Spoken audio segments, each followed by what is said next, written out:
तो हेलो बच्चों, welcome to study by success channel. मैं हूं आपकी इंग्लिश एजुकेटर योजना और आज हम पढ़ेंगे क्लास 7 की आपकी ग्रामर का टॉपिक जो कि है इनफॉर्मल लेटर राइटिंग। तो बच्चों, जैसे कि आपने पिछली वीडियो में फॉर्मल लेटर राइटिंग सीखा था, वैसे ही आज हम सीखेंगे इनफॉर्मल लेटर राइटिंग। तो बच्चों, मैंने आपको पिछली वीडियो में बताया था कि फॉर्मल लेटर राइटिंग कैसे लिखा जाता है, उसका फॉर्मेट क्या है, उसके एग्जाम्पल भी बताए थे। ठीक है, तो आज हम वही सेम चीज़ करेंगे with the topic of informal letter writing. ठीक है, अब आपको पता है कि फॉर्मल लेटर राइटिंग किसको लिखा जाता है। ठीक है, और आज मैं आपको बताऊंगी कि इनफॉर्मल लेटर राइटिंग किसको लिखेंगे। ठीक है, तो बच्चों देखो, इनफॉर्मल लेटर राइटिंग हम किसको लिखते हैं। इनफॉर्मल लेटर अपने क्लोज वंस को लिखते हैं। ठीक है, क्लोज वंस को। क्लोज वंस मतलब जैसे कि हमारा भाई बहन हो गया, ठीक है, हमारे मम्मी पापा हो गए, हमारा दोस्त हो गए, तो हमारे क्या है, क्लोज वंस है। ये कोई अथॉरिटी नहीं है, ये कोई प्रोफेशन नहीं है। तो इनको हम इनफॉर्मली, मतलब हम इनको नॉर्मली अपने जो हमारे थॉट्स है, अपने फीलिंग्स को डायरेक्ट जाहिर कर सकते हैं। ठीक है, लेकिन हम जब फॉर्मली लिखते हैं किसी अथॉरिटी या किसी सीनियर पर्सन को, तो हमें थोड़ा फॉर्मल तरीके से, थोड़ा एक मैनर में, एक पर्टिकुलर तरीके से लिखना होता है। लेकिन इनफॉर्मल में जैसा आप फील करते हो, जैसा आपके थॉट्स है, आप वैसा इनको लिख सकते हो। ठीक है, तो जो शुरू करते हैं, देखो सबसे पहले मैंने आपको प्रोवाइड किया है format of informal letter writing. ठीक है, तो अगेन जैसे कि फॉर्मल में था वैसे ही इसमें सेम है। सबसे पहले आपको बॉक्स बनाना है, बॉक्स के अंदर सारी चीजें होंगी। ठीक है, तो उसमें आएगा सेंडर एड्रेस। सेंडर एड्रेस कौन होता है, जो कि लेटर लिख रहा है, मतलब जैसे मैं लिख रही हूँ तो मेरा एड्रेस आएगा, सेंडर एड्रेस मतलब मेरा एड्रेस। ठीक है, अपना एड्रेस। फिर डेट, अगेन एक लाइन छोड़नी है, फिर दोबारा क्या लिखना है, डेट, हम किस डेट पे उसको लिख रहे हैं। ठीक है, दूसरा डेट के बाद dear, name of receiver. Receiver मतलब जिसको आप लेटर लिख रहे हो, किसके लिए लिख रहे हो, उसका नाम। ठीक है, जैसे कि अगर अपने भाई के लिए लिख रहे हो तो जो भी नाम है, मनन, नमन। ठीक है, और अपने दोस्त के लिख रहे हो तो साक्षी, रिया, जो भी नाम है। ठीक है, उसका ऐसे। इसके बाद अब वही अगेन एक लाइन छोड़ेंगे। मैं आपको बताया ना, जहाँ पे मैंने एक लाइन छोड़ा, आपको ध्यान देना है कि वहाँ पे एक लाइन छोड़नी है।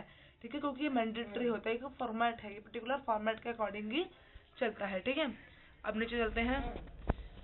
अगेन जैसे फॉर्मल में था वैसे ही इसमें क्या है, बॉडी। अब बॉडी में तीन तरह के हम लिखेंगे, तीन तरह से बॉडी डिवाइड है। पहला पैराग्राफ में क्या है, सबसे पहले जो आता है वो है पैराग्राफ। पैराग्राफ कैसे करोगे, पैराग्राफ में सबसे पहले पूछोगे कि आप सामने वाले बंदे को कि वो कैसा है। आस्क फॉर वेल बीइंग, मतलब कि हाउ आर यू डूइंग। ठीक है, how are you doing, I am fine here. ठीक है, ऐसे से आप लाइन का यूज करोगे। ठीक है, दूसरा जो चीज आप मेंशन करोगे बॉडी में, वो है रीजन ऑफ राइटिंग, मतलब आप लिख क्यों रहे हो। ये फॉर्मल इनफॉर्मल लेटर राइटिंग जब लिख रहे हो, आप लिख क्यों रहे हो। ठीक है, पर्पस क्या है इसका लिखने का, आप क्यों लिख रहे हो। जैसे कि बर्थडे में बुला रहे हो तो बर्थडे इन्विटेशन मतलब का ये रीजन है। अगर आप पार्टी में बुला रहे हो तो पार्टी का रीजन है, शादी में बुला रहे हो तो शादी का रीजन है। ठीक है, तो फिर कंक्लूजन में वही चीज कि आप प्लीज आइए, हमें खुशी होगी, मेरे अपने पूरी फैमिली के साथ आइए, वही चीज हम कंक्लूजन में लिखते हैं। ठीक है, जगह डायरेक्ट अपने सामने वाले क्लोज वन को बोलते हैं, भाई बहन दोस्त जिसको बोलते हो, वैसे ही आपको इसको बस अपने विचारों को अपने लिखना है। ठीक है, एक लेटर के फॉर्मेट में लिखना है। ठीक है, अगला क्या है, जैसे ये पूरा बॉक्स की तरह, मतलब बॉक्स में सेंस क्या है कि आपको सबको साथ में लिखना है। ठीक है, कोई लाइन वगैरह का छोड़ने का स्पेसिफिकली नहीं है, अगर छोड़ना चाहो तो छोड़ सकते हो। बाकी इसके बाद क्या करोगे, एक लाइन छोड़ोगे अगेन, फिर क्या लिखोगे, योर्स लविंगली अफेक्शनेटली। ठीक है, योर लविंगली और अफेक्शनेटली हम क्यों लिखते हैं, जब हम किसी क्लोज वंस को इनफॉर्मल लेटर लिख रहे होते हैं। मतलब इनफॉर्मल लेटर होता ही क्या है कि आप क्लोज वन को लेटर लिख रहे हो, आपको फॉर्मल अथॉरिटी को नहीं लिख रहे हो। ठीक है, तो ये हम तब लिखते हैं। ठीक है, योर्स लविंगली, वरना हम उसमें कहते हैं योर्स ओबिडेंटली, क्योंकि ये आपका आज्ञाकारी। इसमें हम अपना आज्ञाकारी वगैरह कुछ नहीं लिखेंगे। आपका आज्ञाकारी छात्र हिंदी में बोलते वैसे नहीं लिखेंगे। ठीक है, नॉर्मली लिखेंगे। अब लास्ट में क्या लिखेंगे, नेम ऑफ सेंटर, अपना नाम, अगर जो लिखता है उसका नाम। जैसे मैं लिख रही हूँ मेरा नाम योजना, तो मेरा नाम यहाँ पे आएगा। ठीक है, आगे चलते हैं। अब मैंने आपको वहाँ पे डायरेक्ट एक क्या बोलते हैं, एग्जाम्पल प्रोवाइड कर रखा है, जैसे कि आप एग्जाम्पल में देख पा रहे हो। ठीक है, पहले हम ले लेते हैं। पहला क्वेश्चन क्या है, letter to a friend for inviting to a birthday party. ठीक है, आप अपने फ्रेंड को बर्थडे पार्टी में बुला रहे हो, तो उसके ऊपर आप क्या लिख रहे हो, लेटर लिख रहे हो। ठीक है, सबसे पहले क्या आएगा, आप मुझे बताइए। सबसे पहले आएगा सेंडर एड्रेस। ठीक है, सेंडर एड्रेस पर आप अपना पिन कोड भी आप मेंशन कर दो, तो बहुत ही अच्छा है। क्वेश्चन में आपको हमेशा प्रोवाइड होगा एड्रेस, ठीक है। अगर नहीं प्रोवाइड है तो आपको नॉर्मली कुछ भी एड्रेस बना के लिख देना है, XYZ दिल्ली करके लिख दोगे तो भी चलेगा, ठीक है। आप कुछ भी लिख सकते हो, ठीक है। मतलब अगर क्वेश्चन में प्रोवाइड है एड्रेस तो आप पर्टिकुलरली वही एड्रेस लिखोगे, मतलब जो प्रोवाइड है वही लिखना है, ठीक है। अगर नहीं है तो आप XYZ करके भी लिख सकते हो, ठीक है। या फिर आप कुछ भी एड्रेस अपने मन से बना सकते हो, ठीक है। अपना रियल एड्रेस वैसे तो बोला जाता है कि नहीं लिखे, अगर लिखना है तो आप वो लिख सकते हो, ठीक है। कोई खास दिक्कत नहीं आती है।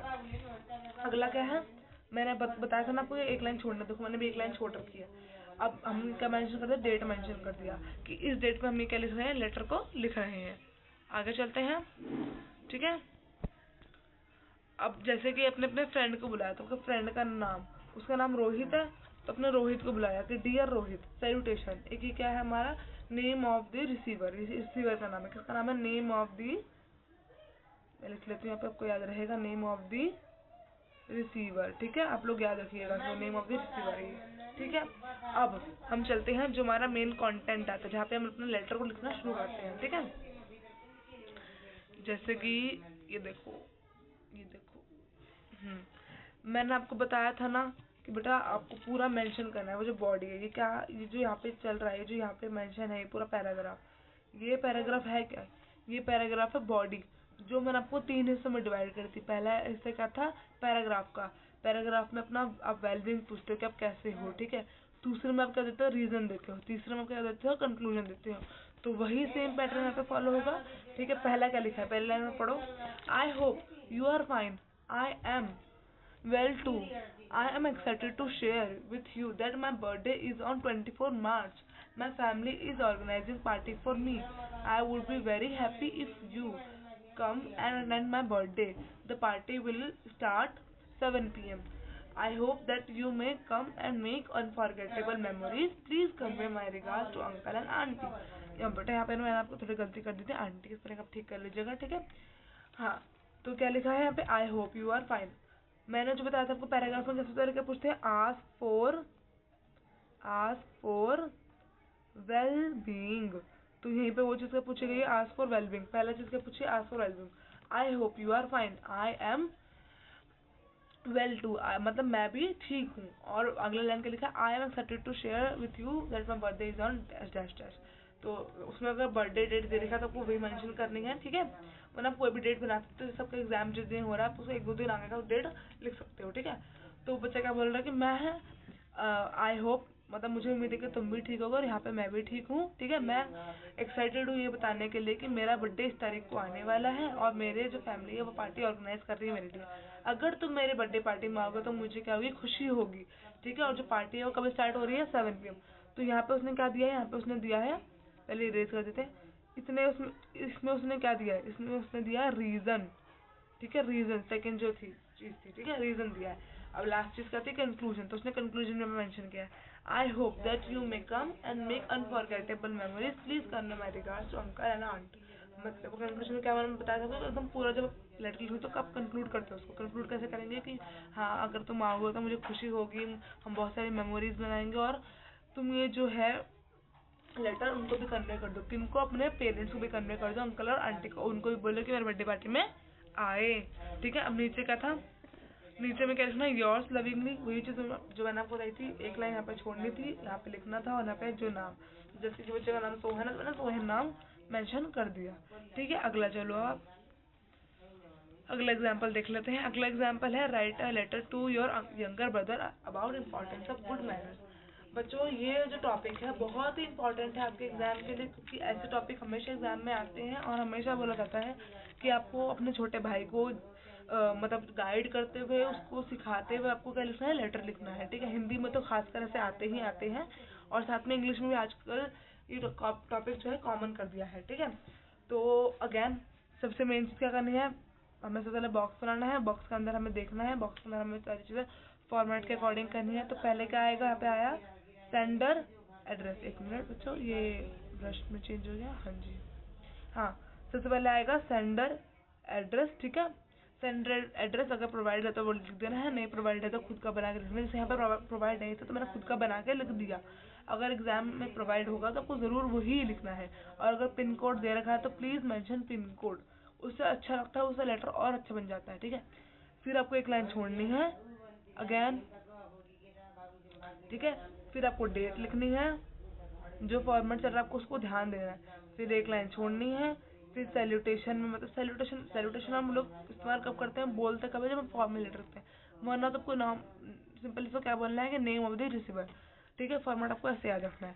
अगला क्या है, एक लाइन छोड़नी है अगेन, और फिर वापस वही पैराग्राफ वापस वही चलेगा कि आप कैसे हो, ठीक है, मैं ठीक हूँ, वही आस्क फॉर वेलबिंग, फिर रीजन आप क्यों लिख रहे हो, फिर कंक्लूजन, ठीक है। चलो देखते हैं कि जो उसका जो लेटर लिख रहा है वो अपने भाई को कैसे गाइड करता है, ठीक है। और इसको आपको लोगों को भी अपने लाइफ में जरूर फॉलो करना है, ठीक है। देखो बच्चों, I hope you are doing well and studying hard. I am writing this letter for your concern. I am informed by mother that nowadays you are not behaving well with her, ठीक है। तो अब जो है जो जैसे मान लो बड़ी दीदी या फिर बड़ा भाई है, ठीक है, जो ये लेटर लिख रहा है वो क्या बोल रहा है कि I hope you are doing well, मुझे उम्मीद है कि तुम ठीक कर रहे होगे अपने पढ़ाई में भी और तुम भी ठीक होगे। मैं ये लेटर इसलिए लिख रहा हूँ क्योंकि मुझे तुम्हारा चिंतन है, कंसर्न है, मुझे तुम्हारी चिंता है, ठीक है। मुझे इन्फॉर्म किया है मम्मी ने, मदर ने मुझे बताया है कि तुम आजकल मम्मी के साथ अच्छे से बिहेव नहीं कर रहे हो, ठीक है। तो तुम उनसे क्या करते हो, you are started to talk to her rudely with everyone as you entered 8th class. I want you to remind the importance of good manners are the key to build respect and becoming a true wonderful person, ठीक है। तो जो अब यहाँ पे उसने क्या mention कर दिया, यहाँ पे उसने मेंशन कर दिया है रीजन। एक मिनट बच्चों, ये वापस नहीं आता है, यहाँ पे उसने मेंशन कर दिया है रीजन, ठीक है। तो अब रीजन क्या है कि मैं तुम्हें बता रहा हूँ कि तुम अच्छे से बिहेव नहीं कर रहे हो, तुम्हारे अंदर गुड मैनर्स की कमी हो रही है, तुम 8th क्लास में आ चुके हो, और मैं तुम्हें याद दिलाना चाहता हूँ कि गुड मैनर्स कितने इंपॉर्टेंट होते हैं। गुड मैनर्स से क्या होता है, आपकी इज्जत बढ़ती है, रिस्पेक्ट बढ़ती है, और आप एक अच्छे इंसान बनते हो। तो यहाँ पे जो लाइन लिखी है, क्या लिखी है, becoming a true wonderful person, मतलब आप एक अच्छे इंसान बनते हो, आपकी इज्जत बढ़ती है, ठीक है। इज्जत बढ़ना बहुत अच्छी बात होती है बच्चों, ठीक है। अगर आप अच्छा करोगे तो आपका सब आपको जानेंगे, सब आपको तारीफ करेंगे, तो क्या है, आपकी इज्जत बढ़ रही है, ठीक है। अगला लाइन क्या लिखा, remember to listen without interrupting and always use polite words like please and thank you, ठीक है। देखो बच्चों, यहाँ पे बहुत ही अच्छी चीज मेंशन हुई है कि प्लीज रिमेंबर, क्या आपको क्या याद करना है कि आपको कभी भी इंटरप्ट मतलब बीच में टोक कर नहीं बोलना है, ठीक है। पोलाइट वर्ड मतलब अच्छे शब्दों का प्रयोग करना है, कि बदतमीज से बात नहीं करनी है। प्लीज या थैंक यू वर्ड्स होते हैं, अगर आपको कोई मदद कर रहा है तो प्लीज उनको थैंक यू बोले, ठीक है। और अगर आपको किसी ने मदद किया तो वो उसे क्या बोले, प्लीज बोल के बात करे, ठीक है। अगला नीचे क्या लिखा है, रीजन तो हो गया, साथ में यहाँ पे कंक्लूजन आ गया, ठीक है। क्या है conclusion, these habits will make you happy and success. ये हैबिट्स क्या करेंगे, आपको खुश करेंगी और आप एक अच्छे इंसान बनोगे, आपको सक्सेस मिलेगी, ठीक है।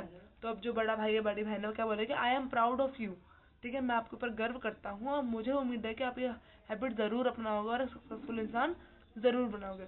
तो जैसे मतलब मैंने यहाँ पे अभी बताया था ना, योर्स लविंगली मेंशन था या फिर योर्स अफेक्शनेटली मेंशन था, तो यहाँ पे आप विथ लव भी लिख सकते हो, बट अभी आप छोटी क्लास में हो तो मैं आपको प्रेफर करूंगी कि आप योर्स लविंगली ही जरूर लिखें, क्योंकि वही अच्छा फॉर्मेट है आपको याद करने का, ठीक है।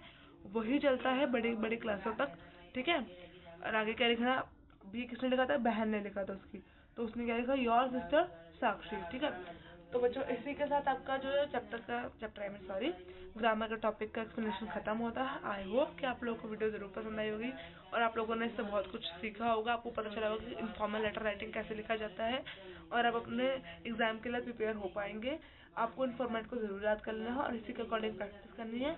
मैं बोलूंगी कि आप अपने फॉर्मेट कॉपी में जरूर नोट डाउन करें और उसी के अकॉर्डिंग प्रैक्टिस करें। 2 दिन क्वेश्चन की अगर आप प्रैक्टिस करोगे तो आपको इनफॉर्मल लेटर राइटिंग लिखना आ जाएगा। पेपर में आपको हमेशा क्वेश्चन दिए होते हैं, क्वेश्चन 1 और 2 मतलब ऐसे और करके दिया होता है, तो और में आप चूज कर लेना कि आपको फॉर्मल इजी लग रहा है या फिर इनफॉर्मल। वैसे तो मेरे मानो तो इनफॉर्मल जाता है, इजी होता है, बट टॉपिक के हिसाब से जब आपको टॉपिक मिलेगा वो आपको जौन सा आसान लगता है आप उसको चूज करके जरूर लिखना, ठीक है। तो वो जो चैप्टर इसके साथ आपका एक्सप्लेनेशन खत्म होता है। Thanks for watching. अगर एक्सप्लेनेशन पसंद आया हो तो लाइक कर देना।